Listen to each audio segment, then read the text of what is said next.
প্রত্যয়ায়িতুম, প্রত্যয়ায়িতুম, প্রত্যয় তাকে প্রত্যয়ায়িত হল, প্রত্যয়ায়িতুম, প্রত্যয়ায়িতুম। উচ্চারণটা ভালো করে করবে, তা নাহলে হবে না। প্রত্যয়ায়িতুম, এই বলো দেখি। আচ্ছা, যারা এই তত্ত্ব আমাদের কাছে ব্যাখ্যা করেছেন, সেই প্রাচীনদের কাছ থেকে আমরা শুনেছি যে ব্রহ্মবস্তু জ্ঞাত থেকেও ভিন্ন, অজ্ঞাত থেকেও ভিন্ন। এই হলো বেদান্তের একেবারে নিষ্কর্ষ কথা। মানে তো পরিষ্কার হয়ে গেল। এখন ভাষ্য দেখো। অত্যন্ত মেব উপদেশ প্রকার প্রত্যাখ্যানে প্রাপ্তে তদ অপবাদ অয়ম উচ্যতে। অত্যন্ত মেব উপদেশ প্রকার প্রত্যাখ্যানে, উপদেশের যে প্রকার, বিধি, রকম, তা অত্যন্ত ভাবে যদি নিষেধ করা হয়, উপদেশে অত্যন্ত নিষেধ যদি হয়, কোন রকমই উপদেশ করা যাবে না, এই যদি হয়, তাহলে তদ অপবাদ উচ্চতে, তার যে অপবাদ, তার থেকে পৃথক ভাবে সেটা কোনখানে, এই মানে সুইপিং রিমার্কটা, এই যে সম্পূর্ণভাবে সমস্ত উপদেশের তিনি অতীত, এই কথা যদি বলা হয়, তার অপবাদ আর তার থেকে ভিন্ন যে যেখানে এই খাটে না এই কথাটি, অত্যন্ত উপদেশের অবিষয় এই কথাটি ঘটে না, তার অপবাদ মানে এই, তার অপবাদ এটা যার থেকে বাদ পড়ে যায়, সেটাই কি করে সত্যম এবং প্রত্যক্ষাদি প্রমাণ ন পর প্রত্যয়ায়িতুম সত্যম। সত্যই এই প্রকারে, হ্যাঁ, প্রত্যয়ায়িতুম শক্য, শক্য আছে অয়ং কেনা আছে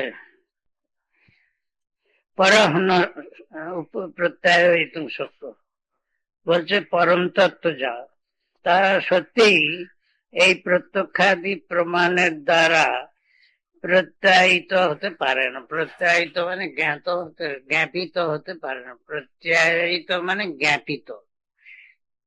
প্রত্যয় মানে জ্ঞান, প্রত্যায়িত মানে জ্ঞাপিত। সেই আত্মা এইভাবে প্রত্যক্ষাদি প্রমাণের দ্বারা জ্ঞাপিত হতে পারে না, এ কথা সত্য। সত্যম এবং প্রত্যক্ষাদি প্রমাণ পর প্রত্যয়ায়িতুম শক্য। পর পরমাত্মা, পরম তত্ত্ব এইভাবে জ্ঞাপিত না শক্য, এইভাবে জানানো তাকে যায় না প্রত্যক্ষাদি প্রমাণের দ্বারা, একথা সত্য। যেমন ইন্দ্রিয়ের দ্বারা আমরা বিষয়কে জানি, সেই রকম করে পরম তত্ত্বকে জানা যায় না। ইন্দ্রিয়েরা সেই পরম তত্ত্বের বিষয় আমাদের জানাতে পারে না, একথা সত্য। বুঝেছ? আগমন তো শক্যতে এব প্রত্যয়ায়িত মিতি, কিন্তু আগমের দ্বারা, শাস্ত্রের দ্বারা এই আত্মা জ্ঞাপিত হতে পারে। ইতি তদ উপদেশার্থম আগম মাহ, এই জন্য সে আগমের, শাস্ত্রের উপদেশের জন্য এই শাস্ত্র বাক্যটি বলছেন। কি বলছেন? অন্য দেবতা বিদিতা দথ অবিদিতা ধরি, বিদিত থেকেও তা ভিন্ন এবং অবিদিত থেকেও তা ভিন্ন। অন্য দেব, পৃথক দেব মানে করছেন তৎ ইয়াৎ প্রকৃতম শ্রোত্রাদি ইতি উক্তম অবিষয়ঞ্চ তেষাম। বলছে প্রত্যগাদি দ্বারা, প্রত্যগাদির দ্বারা যে বলা হয়, প্রত্যগাদির থেকে পৃথক এই এটি, এটি মানে যা প্রকৃতম, যা এখানে প্রস্তাবের বিষয়ভূত যে পরম তত্ত্ব। শ্রোত্রাদিনাং শ্রোত্রাদি ইতি, শ্রোত্র প্রভৃতি, শ্রোত্র প্রভৃতি ইতি উক্তম অবিষয়ংসতে, এ হলো শ্রোত্র প্রভৃতি, শ্রোত্র প্রভৃতি অর্থাৎ তাদের অবিষয়। শ্রোত্রের শ্রোত্র বলাতে বোঝা যাচ্ছে শ্রোত্রের অবিষয়। কেন না, নিজেকে নিজে বিষয় করা যায় না। শ্রোত্র শ্রোত্রকে বিষয় করতে পারে না, শ্রোত্র শ্রোত্রের আত্মাকে বিষয় করতে পারে না। তিনি শ্রোত্রের শ্রোত্র বলে বোঝা যাচ্ছে, তিনি শ্রোত্রের বিষয় নন। তদ্বিদিতাদ অন্যদেবই, তার আর সেই সুতরাং সেই আত্মা হলেন বিদিত থেকে অন্য ভিন্ন। হ্যাঁ, বিদিত নাম যদ বিক্রিয়া অতিশয়েন আপ্তং তদ বিক্রিয়া কর্মকৃতং না কর্মভূতং ক্বচিৎ কিঞ্চিৎ কস্যচিৎ বিদিতং স্যাদিতি সর্বমেব ব্যাকৃতং বিদিতমেব। বলছে বিদিত মানে কি না, তারা যা অতিশয়েন আপ্তং প্রাপ্তং, বিধি বিধি যে ক্রিয়া, সেই বিদিত নাম যে বিধি, বিধি ক্রিয়া ক্রিয়া অতিশয়ন প্রাপ্তং। বিধি মানে বিদ ধাতু বিধি, অর্থাৎ জানা, জানারূপ যে ক্রিয়া, সেই ক্রিয়ার দ্বারা যাকে পাওয়া যায়, সেই বিধি ক্রিয়ার দ্বারা অতিশয়ন আপ্তম, অত্যন্ত সম্যক রূপে প্রাপ্ত। বিধি ক্রিয়ার দ্বারা জানা, এই ক্রিয়ার দ্বারা যে সম্যক রূপে প্রাপ্ত তাকে বলে বিদিত। বিধি ক্রিয়া কর্মভূত, যা বিধি এই ক্রিয়ার বিদ ধাতুর যে ক্রিয়া, সেই ক্রিয়ার যা কর্ম। যেমন আমার এই গরুটা আমার বিদিত, গরুটা হলো কর্ম, বিধি ক্রিয়ার কর্ম। ক্বচিৎ কিঞ্চিৎ কস্যচিৎ বিদিতং স্যাৎ ইতি সর্বমেব ব্যাকৃতং বিদিতমেব। কোথাও কোন ক্ষেত্রে কোন কিছু বস্তু কারো কিছু জ্ঞানের বিষয় হয়, যে বস্তু কখনো কারো জ্ঞানের বিষয় হয় না সে অনাস্তি, সে সেরকম কিছু নেই। প্রত্যেক বস্তু সর্বমেব ব্যাকৃতং বিদিতমেব, সমস্ত অভিব্যক্ত বস্তু বিদিতই, জ্ঞাতই। আমি না জানি আরেকজন জানে, এখন না জানি অন্য সময় জানি, এইরকম। সুতরাং এই বলেছে, এই কথাই বললেন। ক্বচিৎ কোন ক্ষেত্রে, কিঞ্চিৎ কোন বিষয়, কস্যচিৎ কারো জ্ঞানের বিষয় হয়, ইতি সর্বমেব ব্যাকৃতং বিদিতমেব। সুতরাং সমস্ত অভিব্যক্ত বস্তু বিদিত। অভিব্যক্ত বস্তু এই জন্য বললে যে যে বস্তু অভিব্যক্ত প্রকাশিত নয় সেটা হয়তো কারো বিদিত নয়। সুতরাং তার কথা বলছে, যে বস্তু বিদিত প্রকাশিত অভিব্যক্ত প্রকাশিত, সেটা কারো না কারো জ্ঞান ক্রিয়ার কর্ম হবে। তসমাদ অন্য দেব ইত্যর্থ। সেই রকম বিদিত থেকে ভিন্ন, মানে কোন অভিব্যক্ত বস্তু নয়। অভিব্যক্ত প্রকাশিত বস্তু মাত্রই বিদিতের পর্যায়ে পড়ে। এই আত্মা বস্তু অভিব্যক্ত সেরকম নয় বলে কোন বিদিতের পর্যায়ে পড়ে না। বিদিত থেকেও ভিন্ন, অবিদিত থেকেও ভিন্ন। একমাত্র আত্মবস্তুই এরকম হতে পারে, আর কিছু হতে পারে। কাজে আত্মাকে বোঝাতে হলে এই উপায়ের দ্বারাই আত্মাকে বোঝানো যায়। কারণ এই উপায় দিয়ে যে বস্তুকে জানা হচ্ছে তা অন্য কিছু হতে পারে না এক আত্মা ছাড়া। কেন না, প্রধান বলা হলো বিদিত থেকেও ভিন্ন।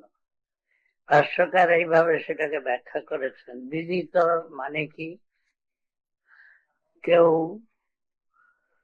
কোন ইন্দ্রিয়াদির দ্বারা কোন বস্তুকে জানে, এই যে জানার ক্রিয়াটি, তার কর্তা হলো একজন, কর্ম হলো যে বস্তু বিষয় আদি শব্দাদি বিষয়, আর করণ হলো ইন্দ্রিয়াদি। কর্তা কর্ম করণ। এখন আত্মাকে বিদিত, যত কিছু আমাদের বিদিত বস্তু এই এই উপায়টি হয়। কেউ জানে, কাকেও জানে, কোন যন্ত্রের সাহায্যে, কোন উপায়ের সাহায্যে জানে। কর্তা কর্ম করণ। এখন এখানে এইভাবে আত্মা বিধি ক্রিয়া জানারূপ কর্ম হতে পারে না। কর্ম হতে পারে না কেন? না, জানতে হলে তাকে, জানা ক্রিয়ার কর্ম হতে হলে তাকে কোনো ইন্দ্রিয়াদির সাহায্যে জানতে হবে। সে মন পর্যন্ত ইন্দ্রিয়, কোন ইন্দ্রিয়া চক্ষু, কর্ণ, নাসিকা, জিহ্বা, ত্বক দ্বারা পঞ্চ বিষয় গ্রাহ্য হয়। আর চিন্তা ভাবনা এগুলি মনের দ্বারা হয়। এখন যে কোনো বিষয় হোক, তাকে কর্তা জানবে অন্য কোন করণের দ্বারা, কোন কর্মকে। এখন এই যে আত্মা, ইনি বিধি ক্রিয়ার কর্ম নন, বিধি জানারূপ ক্রিয়ার কর্ম হতে নন তিনি। অন্য দেবতা বিদিত, যত কিছু বিদিত অর্থাৎ জানারূপ ক্রিয়ার কর্ম, তাকেই বিদিত বলি। আত্মা সেরকম নয়। তার আত্মা তাহলে কোন বিধি ক্রিয়ার কর্ম হলো না। কর্ম হতে হলে কোন করণের দ্বারা জানে, কোন কর্মের দ্বারা কর্ম ক্রিয়া সিদ্ধ হয়, ক্রিয়ার সঙ্গে সম্বন্ধ। ক্রিয়ার একটি কর্তা থাকে, কেউ কর্তা থাকে, কেউ কর্ম থাকে, কেউ করণ থাকে। এখানে জানারূপ ক্রিয়ার কর্ম হিসেবে আত্মা হতে পারে না। কেন? প্রথম কথা, যে জানছে সে কর্তা, যে সে কর্ম থেকে ভিন্ন হবে। আত্মাই কর্তা, আবার সে কর্ম হতে পারে না। একই ক্রিয়ার সে কর্ম হতে পারে না। সুতরাং আত্মা ওই বিধি ক্রিয়ার কর্ম নয়। কর্ম মানেই হচ্ছে যাকে জানা হয়, জানা ক্রিয়ার যে ফল তাকে বলে কর্ম, যে যাকে জানা যায়। আত্মাকে কোন রকম ইন্দ্রিয়াদির সাহায্যে জানা যায় না, এগুলো বলতে চাইছে। আর অন্য জগতে যত কিছু বস্তু আছে তাকে জানা যায়, আত্মাকে জানা যায় না। কেন? প্রথম কথা, আত্মা যদি কর্তা হয় সে কর্ম হতে পারবে না। কর্তৃকর্ম বিরোধ যেটা বলছিলাম, যে কর্তা সেই কর্ম হতে পারে না। তাহলে আমি আমাকে জানি, আমি আমার কর্ম হব না। আমি আমাকে জানি অন্যরকম করে। আমি আমাকে জানি আমার জানা ক্রিয়ার ফল রূপে নয়। কর্ম মানে ক্রিয়ার ফল, সে ক্রিয়ার ফল রূপে আমাকে আমি জানি না। তাহলে আমি আমাকে জানি না, তাও না। তাহলে আমি আমাকে জানি নাকি? তাও নয়। কেন না? আত্মা হলো নিত্য প্রত্যক্ষ সকল। তাকে জানি না। কে জানি না বলছি? আমি জানি না। আমি আমাকে কিন্তু কর্ম হিসাবে জানতে পারি না, কিন্তু জ্ঞাতা হিসেবে জানতে পারি। বিজ্ঞাতার আমার কেন জানি, আর বিজ্ঞাতাকে কেউ জানতে পারে না, জ্ঞাতাকে কেউ জানতে পারে না। কিন্তু সে জ্ঞান স্বরূপ আছে বলেই সমস্ত জ্ঞান হয়। প্রত্যেক জ্ঞানের সঙ্গে আত্মা সংশ্লিষ্ট বলেই জ্ঞান হয়, কিন্তু সেই জানন ক্রিয়ার কর্ম আত্মা হতে পারে না। এইটুকু হলো বোঝাবার তাৎপর্য। অনেক করে ভাষ্যকার এই কথাটি বোঝাচ্ছেন, যে বলছেন এই উপায়ে শ্রুতি বলছেন এই একটি মাত্র উপায়, যে উপায়ে আত্মাকে ব্যাখ্যা করা যায়, যে তিনি বিদিত থেকে ভিন্ন, অবিদিত থেকে ভিন্ন। বলে বিদিত থেকে ভিন্ন হলে তিনি অবিদিত, বলে অবিদিত থেকেও ভিন্ন। কেন? নিত্য অপরোক্ষ। আত্মা সর্বদা জ্ঞান প্রত্যক্ষ হচ্ছে। প্রত্যক্ষ মানে জ্ঞানের বিষয় নয়, জ্ঞানের কর্তা রূপে, দ্রষ্টা রূপে। দ্রষ্টা রূপে নিত্য প্রত্যক্ষ। কাজেই সে বিদিত থেকে ভিন্ন হলো, অবিদিত থেকে ভিন্ন নয়। হ্যাঁ, বিদিত থেকে ভিন্ন হলেও সে অবিদিত নয়, সে অবিদিত নয়। এই জন্য বলা হলো একমাত্র আত্মাই এরকম হতে পারে, আর কিছু এরকম হতে পারে না। কাজেই যে লক্ষণ আর কোথাও যায় না, সেটাই লক্ষণ হলো সুষ্ঠু লক্ষণ, নির্দোষ লক্ষণ। নির্দোষ লক্ষণ দিয়ে এইভাবে আত্মাকে বোঝা যায়, সে বিদিত থেকেও ভিন্ন, অবিদিত থেকেও ভিন্ন। আর যা কিছু বলতে চাই তাতে দোষ আছে। আত্মাকে যদি দোষ আছে কেন বলি, যে যদি আমি বলি আত্মা নিত্য, এখন নিত্য কথাটি দিয়ে আমরা বোঝাচ্ছি কি? বোঝাচ্ছি যে জিনিসে বিনাশী নয়। বিনাশী নয় বোঝালে কি তাকে বোঝানো হলো? বোঝানো হলো না। তাকে নেইতি নেইতি করে যাই যদি, তাহলে তার সে কি নয় তা বোঝা যাচ্ছে, কিন্তু সে কি তা বোঝা যায় না। এই সে কি এরূপে তাকে কখনো বলা যায় না। অথচ সে নিত্য একটি পস্টুলেট, ধরে নিতে হবে যে জ্ঞাতা আছে, তা নাহলে কে জানবে? কাজে সেই জ্ঞাতাটি অজ্ঞাত না। কেউ মূর্খ বলে না যে আমি আমাকে জানি না, আমি আমাকে জানি, কিন্তু কি রূপে জানি? কর্তা রূপে জানি, জ্ঞাতা রূপে জানি, কিন্তু জানা ক্রিয়ার কর্মরূপে কখনো জানি না। এই হিসেবে অবিদিত থেকেও ভিন্ন। মানে ওই জিনিসটা ঘুরিয়ে আমি চিন্তা করে দেখলাম যে যখন আত্মা সম্বন্ধে প্রশ্ন উঠছে যে তাকে জানো, আর তখন আমরা বলছি যে তাকে জানি ও বটে, আবার জানি নাও বটে। আচ্ছা, যখন জানি বলছি তখন তখন জ্ঞান ক্রিয়ার কর্ম হলো কিনা? হ্যাঁ, আমি বলছি হলো না। জ্ঞান ক্রিয়ার কর্ম হলো এই জন্যে যে আমি আত্মাকে জানি যখন বলছি, তখন আমার জানন ক্রিয়ার কর্মরূপে, ফল রূপে নয়। কর্তার চেষ্টার দ্বারা ফল উৎপন্ন হয়, আমার কোন চেষ্টার দ্বারা আমাকে জানা যায়নি। আমি জ্ঞান, আমি কর্তা রূপে আমাকে জানি, আমি কর্তা রূপে আমাকে জানি, কিন্তু কর্মরূপে অর্থাৎ ক্রিয়ার ফল রূপে যে কর্তা থেকে ভিন্ন হবে সেই রূপে জানি না। ক্রিয়ার ফলটি কর্তা থেকে ভিন্ন হবে, তো সেই আমার থেকে ভিন্ন রূপে তো আমাকে আমি জানি না। কাজে আমি জানি যখন বলছি, তখনও আমি কর্মফল রূপে, ক্রিয়ার ফল রূপে জানি না, কর্মরূপে জানি না। কর্ম মানে ক্রিয়ার ফল, ক্রিয়ার ফল রূপে জানি না। এইটুকুই বলছে যে বিদিত থেকে ভিন্ন। আমার যত কিছু জ্ঞান আছে, যত বিষয়, সব বিদিত আমার, তার থেকে ভিন্ন।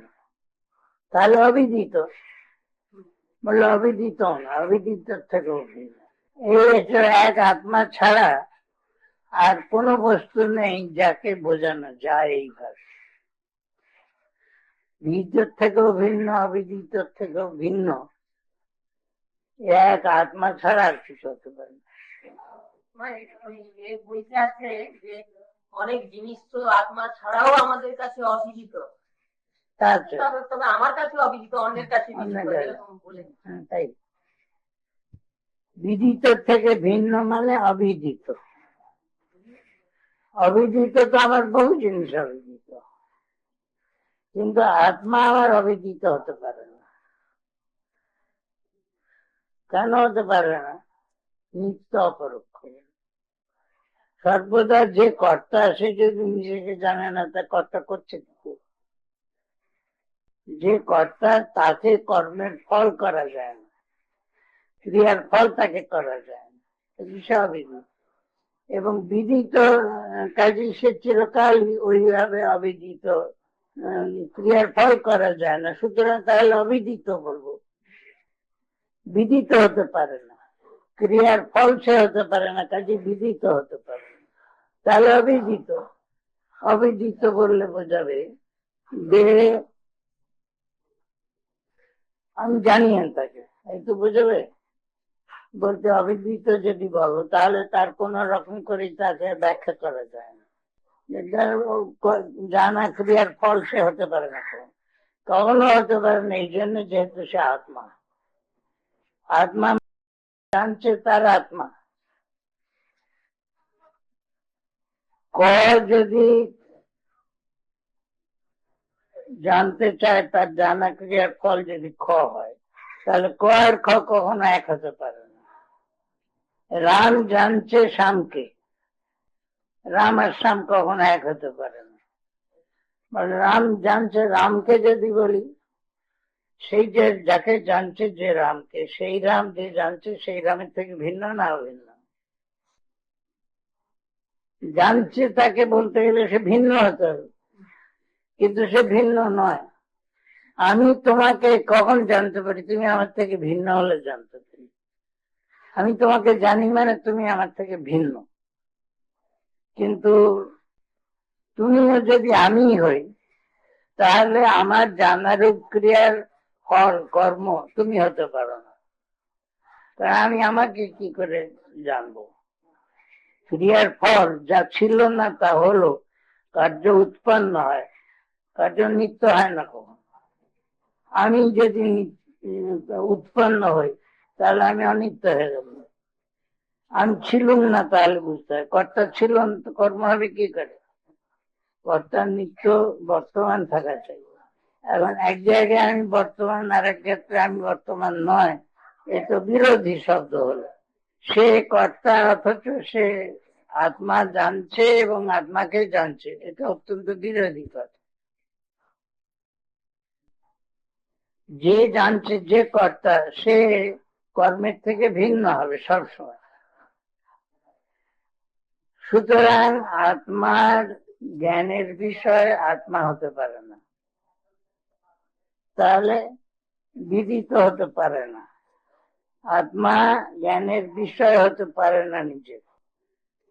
সুতরাং আমার অবিদিত, তাহলে হলো। আমার বিদিত হতে পারে না, তাহলে অবিদিত হলো। বলে অবিদিত নয় কেন? না, আমি যদি আমার অবিদিত হতুম আর তারপরে জানতুম যদি আমাকে, তাহলে যে যে কর্তা সেই কর্ম হয়ে যেত। সেটা হতে পারে না। কাজে আমি আমাকে কোনোদিন জানতে পারি না, আবার আমার অজ্ঞাতও নয়। কর্তা যে সে হলো জ্ঞাতা, সে তার অবিদিত হতে পারে না। কেন হতে পারে না? যে তাহলে সে রইল কোথায়? যে ক্রিয়া করছে কর্তা যে, সে না থাকলে কাজ হবে কোথা থেকে? জানন ক্রিয়া হবে কোথা থেকে? সুতরাং আমার অস্তিত্ব থাকতেই হবে। আমি জানবো তো, আমার অস্তিত্ব থাকবেই। আর কাকে জানবো? আমাকে জানবো। কর্তৃকর্ম বিরোধ হতে পারে না। তাহলে আমি অবিদিত, যদি আমি বিদিত হলুম না, আমি আমার কর্ম হলুম না, আমি অবিদিত, তাহলে তা নয়। অবিদিত নয় কেন?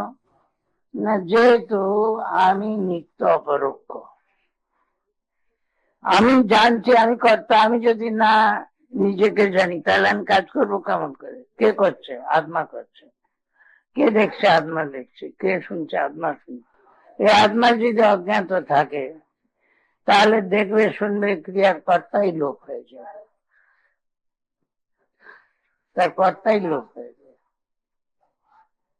অত্যন্ত মেব উপদেশ প্রকার প্রত্যাখ্যানে প্রাপ্তে তদ অপবাদ উচ্চতে। উপদেশের প্রকার যদি একেবারে নিষিদ্ধ হয়ে যায়, কোন উপদেশ যদি সম্ভব না হয়, এইভাবে দাঁড়াচ্ছে যে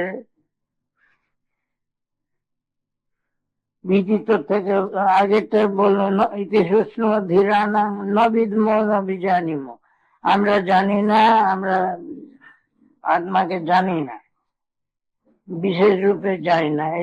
কি করে জানি না? কি করে আপনার সম্বন্ধে উপদেশ দেবে? তার মানে আপনার সম্বন্ধে তাহলে উপদেশ দেওয়া যায় না, এই তো দাঁড়াচ্ছে। তাই বলছে অত্যন্ত মেব উপদেশ প্রকার প্রত্যাখ্যান হলো। উপদেশ হতেই পারে না এই বোঝানো গেল, উপদেশের নিষেধ করা হলো। তা যদি এরকম অর্থ নয়, সেই জন্য বলছেন ইতি প্রাপ্তে, এই যখন মানে দাঁড়ায়, তদ অপবাদ হয়ে উচ্চতে, তার ব্যতিক্রম এখানে বলা হচ্ছে। যে তাহলে আত্মাকে কোন রূপেই জানা যাবে না, এই যদি দাঁড়ায়, তার বিপরীত এখন অপবাদ, তার থেকে ব্যতিক্রম হচ্ছে, এইভাবে জানা যায়। কিভাবে জানা যায় বলছেন, সত্যম এবং প্রত্যক্ষাদি বিপ্রমাণের ন পর প্রত্যয়িতুম শক্য।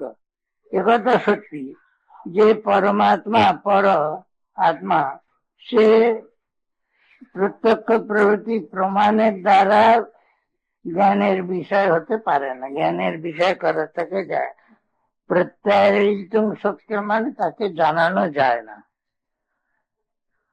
জ্ঞানের বিষয় রূপে তাকে জানানো যায় না। প্রত্যক্ষ প্রভৃতি প্রমাণের দ্বারা জ্ঞানের বিষয় রূপে তাকে জানানো যায় না। কিন্তু আগমে নতু সত্যতে এব প্রত্যয়িতুম, কিন্তু শাস্ত্রের দ্বারা তাকে বোঝানো যায়।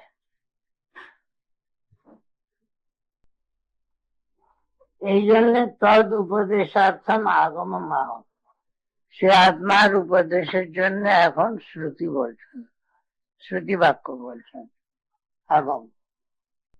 অন্য দেবতা দুইটার অর্থ অবিদিত, সে আত্মা বিদিত থেকেও ভিন্ন, অবিদিত থেকেও ওপরে, অর্থাৎ ভিন্ন।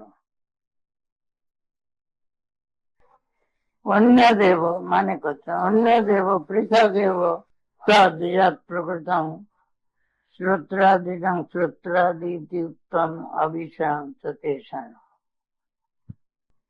অন্য দেব বলছেন সেটি অন্য, অন্য বলতে কি বলছেন, পৃথক, পৃথক সেই বস্তুটি, যৎ প্রকৃতম যেটি এখানে প্রসঙ্গের বিষয়ীভূত বস্তু আত্মা, শ্রোত্রাদিন শ্রোত্রাদি উত্তম, যাকে শ্রোত্রের শ্রোত্র প্রতি বলা হয়েছে। অবিষয় তেষাম, এই শ্রোত্রাদি ইন্দ্রিয়ের অবিষয়, এই বলে তাকে বলা হয়েছে। তদ বিদিত অন্য দেবহি, সেই জন্য সেটি বিদিত থেকে ভিন্নই, ইন্দ্রিয়াদির দ্বারা তাকে জানতে পারা যাচ্ছে না, সুতরাং বিদিত থেকে, সব বস্তু আমরা ইন্দ্রিয়াদির দ্বারা জানি, সুতরাং সে বস্তু বিদিত থেকে ভিন্ন। কেন? বিদিতং নাম যদ বিধিক্রিয়া অতিশয়ন আপ্তং, বিধিক্রিয়া কর্মভূতম। বিদিত মানে যার বিধি অর্থাৎ জানার ক্রিয়ার বিশেষ রূপে বিধি ক্রিয়ার কর্মরূপ, যাকে জানি সে হলো কর্ম। তারপরে ব্যাখ্যা করছেন, ক্বচিৎ কিঞ্চিৎ কস্যচিৎ বিদিতং স্যাৎ ইতি সর্বমেব ব্যাকৃতং বিদিতমেব। কোন একটি বস্তু কোন একটি কালে কারোর দ্বারা বিদিত হয়, সুতরাং সমস্ত অভিব্যক্ত বস্তু বিদিত। আমার বিদিত না আরেকজনের বিদিত, এখন বিদিত না অন্য সময় বিদিত, এই জন্য এই হিসেবে সমস্ত বস্তু বিদিত হবে। সর্বমেব ব্যাকৃতং বিদিতমেব, সমস্ত অভিব্যক্ত বস্তু বিদিতই। তসমাৎ অন্য দেব, তার থেকে ভিন্ন, সমস্ত অভিব্যক্ত বস্তু থেকে এটি ভিন্ন।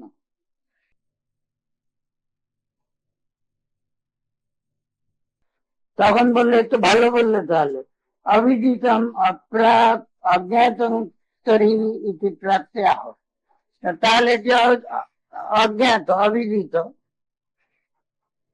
এই যে এই যখন দাঁড়ালো, বিদিত নয় বলতে হলো অবিদিত, তাহলে এই দাঁড়ালো। তখন বলছেন অথো, আরো এর থেকে মানে তার ব্যতিক্রম হিসেবে বলছেন, অথো অবিদিতাৎ বিদিত বিপরীতাৎ অব্যাকৃতাৎ अविद्या लक्षणात् व्याकृत बीजात এর থেকে ভিন্ন। বিদিত অর্থাৎ বিদিতের যা বিপরীত, যা অনভিব্যক্ত, অব্যাকৃত, যা অবিদ্যারূপ, তার থেকে তার অবিদ্যারূপ যা ব্যাকৃত বীজ, যার থেকে ব্যাকৃত অভিব্যক্ত জগৎ উৎপন্ন হয়, তার কারণ রূপ, তার থেকেও ভিন্ন, তারও অধি, অবিদিত থেকে অধি। অধি মানে উপরি অর্থে, লক্ষণায়া অন্যাদিত্যর্থ। উপরে মানে করা হলো যে থেকে ভিন্ন। তারপর ওই অধিকতাটি ব্যাখ্যা করছেন। অধি উপরি অর্থে লক্ষণায়া অন্যাদিত। কেন লক্ষণের দ্বারা বললাম? যদি যস্মাদ উপরি ভবতি তস্মাদ অন্যাতিথি প্রসিদ্ধ। যার যার উপরে থাকে, যে বস্তু অন্য যে বস্তুর উপরে থাকে, সেই বস্তু সেই নিচের বস্তু থেকে ভিন্ন। যে উপরে থাকে সে নিচের বস্তু থেকে ভিন্ন। যদ বিদিতং তদ অল্পং, আর বলা হচ্ছে যদ বিদিতং তদ অল্পং মর্ত্যং দুঃখাত্মকং চ ইতি হেয়ং। যা বিদিত তা সবই অল্প, সীমিত, মর্ত্য, বিনাশশীল এবং দুঃখাত্মক। এই জন্য তা হেয়, ত্যায্য। তস্মাৎ বিদিতাৎ অন্যৎ ব্রহ্ম ইতি উক্তে তু অহেয়ত্বম উত্তম স্যার। সেই হেয় যে বিদিত বস্তু, তার থেকে হেয় যে বিদিত বস্তু, তার থেকে অন্যৎ ব্রহ্ম, তার থেকে ভিন্ন হলেন ব্রহ্ম। এই কথা বলায় বোঝা যাচ্ছে যে ব্রহ্ম অহেয়। বিদিত মানে সীমিত, দুঃখাত্মক, সুতরাং হেয়। তার থেকে ভিন্ন, সুতরাং অহেয়। অবিদিতাদ অধীতি উক্তে অনুপাদ্যাত্ম সংসার। সেই রকম যেমন বিদিতাদ অধি বলা হলো, তার থেকে হেয়ত্ব অহেয়ত্ব বোঝালো, সেই রকম অবিদিতাদ অধীতি উক্তে অনুপাদ্যাত্ম অবিদিত থেকে ভিন্ন বলায় অনুপাদ্য এই কথা বলা হলো।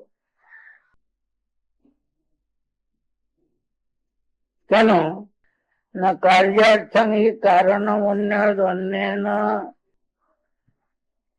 উপাদীয়তে অতশ্চ ন বেদিতুরন্যস্मै প্রয়োজনায় অন্যাৎ উপাদেয়ং ভবতি ইতি এবং বিদিত আছে।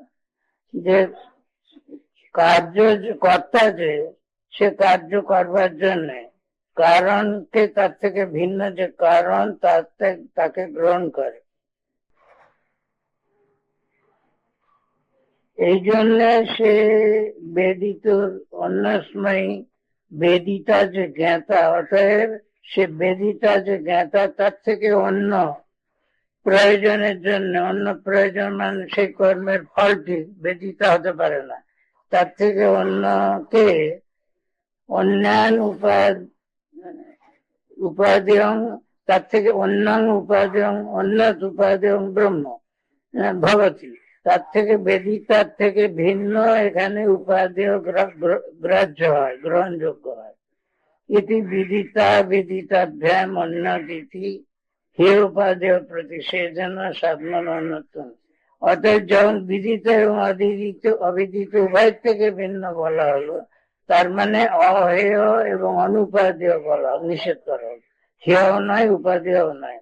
হেয়েরও নিষেধ করা হলো, অহেয় উপাদেয় তারও নিষেধ করলো।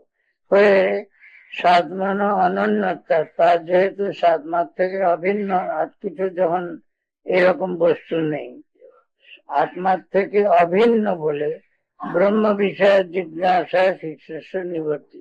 ব্রহ্ম বিষয়ক জিজ্ঞাসা শিষ্যের নিবৃত্ত হচ্ছে।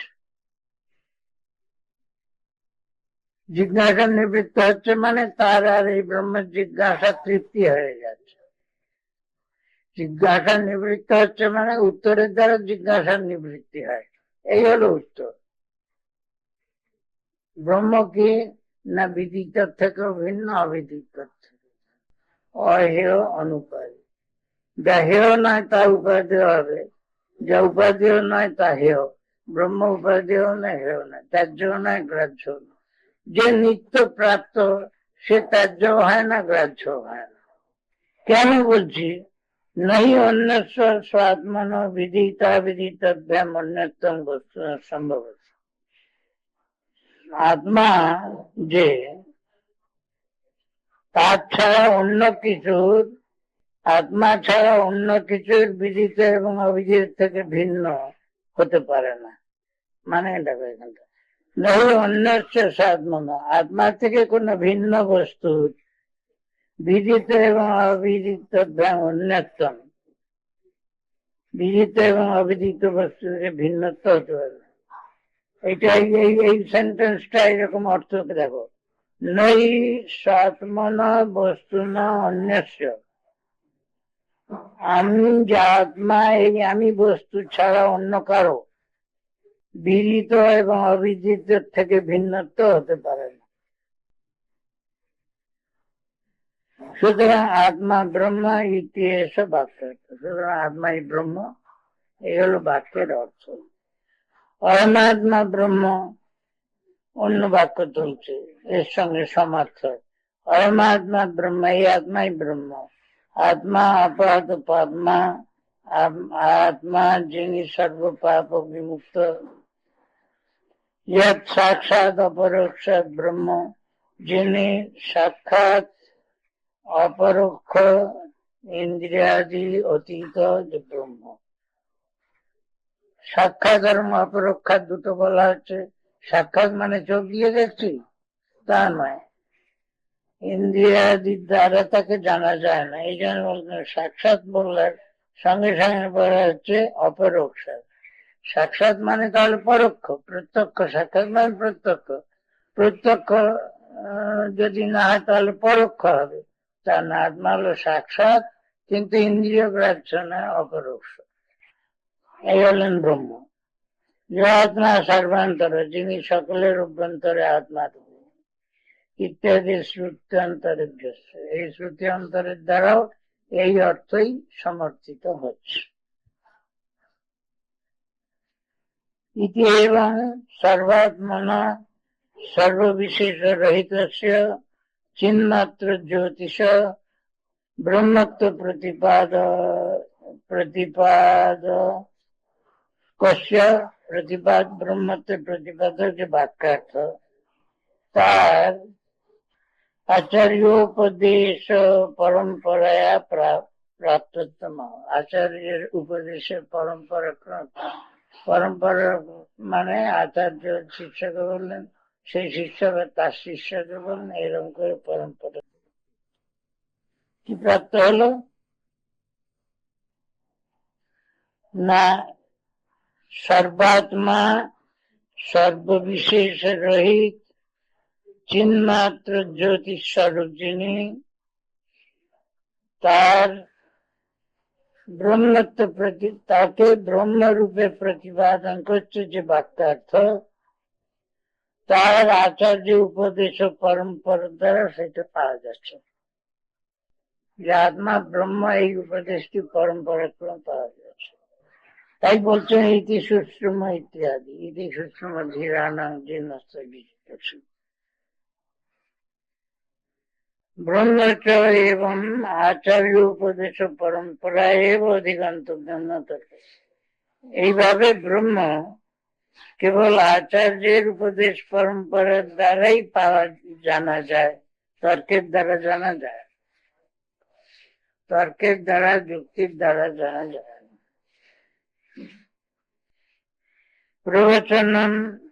প্রবচন মেধা বহুশ্রুত তপোযজ্ঞাদি ভ্যশ্চ, এ সকলের দ্বারা জানা যায় না। না মাত্মা প্রবচন লভ্য ন মেধায় ন বহুনা শ্রুতেন। তারপরে অন্য আছে, তপের দ্বারা জানা যায় না, যজ্ঞের দ্বারা জানা যায় না, অন্য বাদ। এই কথার যে শ্রুতিতে বলে এটি সুশ্রম শ্রুতবন্ত পূর্বে সমাচার্য। আমরা এই প্রকার পূর্ব আচার্যদের কথা শুনেছি। যে আচার্যেরা না अस्मद्भं আমাদের তৎ ব্রহ্ম ব্যতীত সেই ব্রহ্মের উপদেশ দিয়েছেন, ব্যাখ্যাতবন্ত বিস্পষ্টং বিস্পষ্টং কথিতবন্তঃ।